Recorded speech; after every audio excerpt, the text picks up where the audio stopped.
type or species, it just happened to look quite a bit different for a couple of reasons. So here we have two barn owls. Oh, you can't go touch. Now, called barn owls because they've been known to nest and live in an old barn or abandoned building. Keep in mind that's not a normal or a natural place for an owl to nest. Normally or naturally, they nest in a hole in a tree, which means they are cavity nesters. That big old hole in a dead tree is a nice, dark, safe place for them to lay their eggs and raise their young and offer them protection from predators. So when you think about it, it's the same general concept as a little burrowing owl who lives in a hole underground. These birds live in a hole in a tree for the same reason. And because they don't build anything, they're not carrying sticks up into a tree, they don't have to construct anything, they can adapt or adjust and live in a lot of places where another bird couldn't. That makes the barn owl one of the most widely distributed birds of prey in the entire world. They're found on many different continents, many different habitats. So they move into an old barn. Mainly because that's going to attract prey. A barn out in a farm, even a building in the inner city. If there's a lot of rodents running around, like mice and rats, that's their number one food source.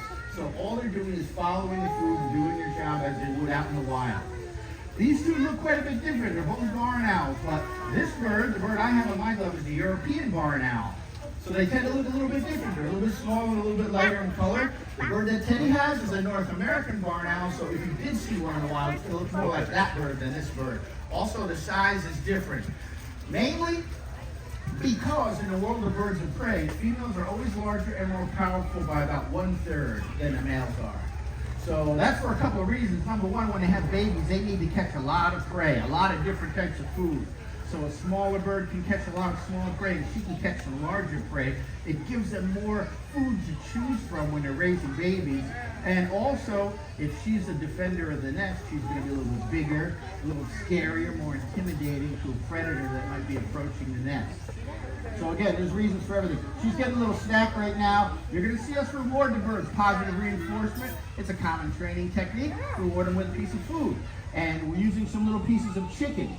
But keep in mind, we can't just go to the store and buy a piece of steak or chicken to feed the bird, because meat alone is not enough. It's not nutritionally complete. It's not a balanced diet. They need whole foods. So we do have to feed them whole, small chickens and rodents and natural things that they would eat, because they get something from every part of that meal.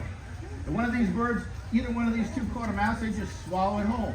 And digest what they could. They get protein from the meat, calcium from the bones, vitamins and minerals from all the internal organs, and even the fur of that mouse serves a purpose. Whatever they can digest, like fur and bone, becomes a pellet, a little ball in their stomach, and they'll cough that up the following day after a big meal, and that brings out the stomach. And they're very efficient when they eat. They're very efficient in everything.